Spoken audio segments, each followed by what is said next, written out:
Okay, I'm going to just go ahead and jump in because the first 5 minutes is going to be a review. The first thing is we recognize that when we start spending media dollars, we don't start from zero sales dollars. There are already sales occurring, and we try to amplify or enhance those sales that are occurring. So the question is, can you quantify that? And then can you begin to report the marginal increase in sales based upon media spend? Can you know when you're past the point of diminishing return?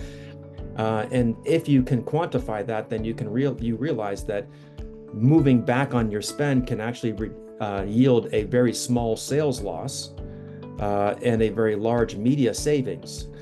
So when we look at these principles through the lens of a company P&L, start off with just basic concepts here: gross merchandise value or sales minus your cost of goods sold. I think the COGS here are about 25%, gross margins about 75%. This is just for new customer acquisition. This is just for retention and returning churned customers. So I've grouped these reactivation of churned customers as well as the retention of active customers into one table. And so it's summarized all here. We can see this. This is just simple calculations on the numbers that are above.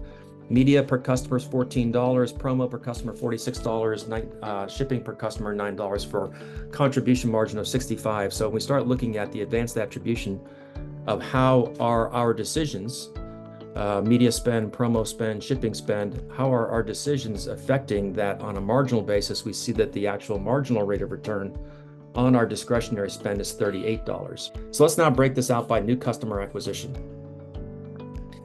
In the new customer acquisition, what we see here is that we're spending 1.2 million out of the 1.4 million in acquiring net new customers. And what we're getting for that is 73,800 new customers.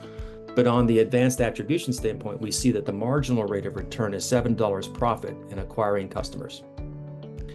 And then we look at the reactivation of lapsed buyers. But when they come back, those that we retain, wow, 4 orders per year per customer at an average order value of $94, $375. And it gives us the confidence to invest in our business because look at the rate of returns, and 146 on an advanced attribution basis. So we're saying is we're going to increase the new customer acquisitions, and we're suggesting that we should make a bet of a 30% increase in spend.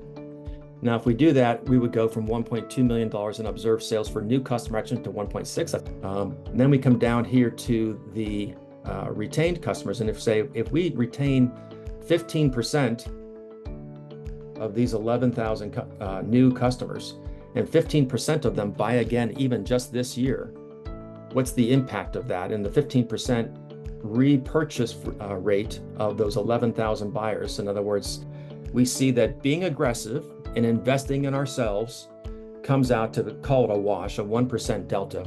If you can prove that you're spending marginally and that the lift that you're reporting is not taking advantage of any inherent demand, it's only reporting the incremental demand, and you're measuring the yield on your spend marginally, and you're delivering against an obligation of, in this case, $6.7 million to fund operations. You're not shortchanging the company and its ability to fund and operate the company, but you're driving growth by operating the flywheel between acquisition, getting more aggressive here, taking the profit down here,